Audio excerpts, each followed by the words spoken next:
South ఇండియాలోనే అతి తక్కువ ధరకే రత్నాలు అందించే ఏకైక సంస్థ 6JVR. నమస్తే, వెల్కమ్ టు ఐ డ్రీమ్. అవినీతి, అక్రమాలు, కుమ్ములాటలతో అప్రతిష్ట పాలైన హైదరాబాద్ క్రికెట్ అసోసియేషన్కు మంచి రోజులు వస్తున్నాయా? హెచ్సిఏ మళ్ళీ గాడిలో పడనుందా? అందుకు స్వయంగా సుప్రీంకోర్టు రంగంలోకి దిగిందా అంటే అవుననే చెప్పాలి.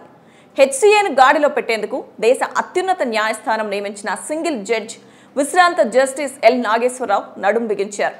నిబంధనలకు విరుద్ధంగా ఉన్న 57 క్రికెట్ క్లబ్లపై కఠిన చర్యలు తీసుకున్నారు. నిషేధం విధించిన ఆయా క్లబ్ల ప్రతినిధులు హెచ్సిఏ తదుపరి ఎన్నికల్లో పోటీ చేయకుండా ఉండేలా చర్యలు తీసుకున్నారు.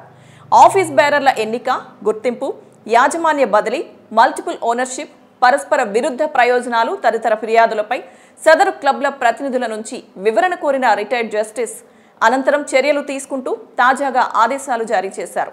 ఇక తాజా ఆదేశాల ప్రకారం 57 క్లబ్లకు చెందిన ఎగ్జిక్యూటివ్ మెంబర్స్ హెచ్సిఏలో ఎలాంటి పదవి బాధ్యతలు నిర్వర్తించడానికి వీల్లేదు.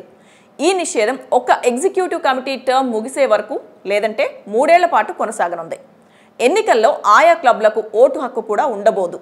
అయితే ఈ క్లబ్లకు చెందిన జట్లు హెచ్సిఏ లీగ్లు, టోర్నీలు ఆడేందుకు అనుమతించడం విశేషం.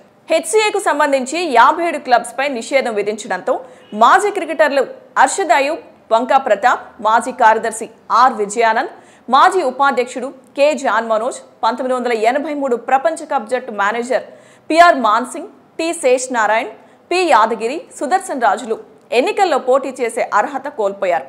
ఆ క్లబ్ల సభ్యులు కాకపోవడంతో జి వివేక్, ఎన్ శివలాల్ యాదవ్ ఈ వేటు నుంచి తప్పించుకున్నారు. సింగిల్ జడ్జ్ జస్టిస్ నాగేశ్వరరావు తీసుకున్న ఈ నిర్ణయంపై అసోసియేషన్ మాజీ అధ్యక్షుడు మహమ్మద్ అజారుద్దీన్ హర్షం వ్యక్తం చేశారు.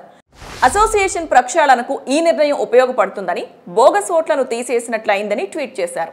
అలాగే త్వరలోనే హెచ్సిఏ ఎన్నికల అధికారిని నియమించి నోటిఫికేషన్ విడుదల చేస్తామని జస్టిస్ నాగేశ్వరరావు తెలిపారు. హైదరాబాద్ క్రికెట్లో మొదలైన ప్రక్షాళనతో స్థానిక ఆటగాళ్లు సంతోషిస్తున్నారు.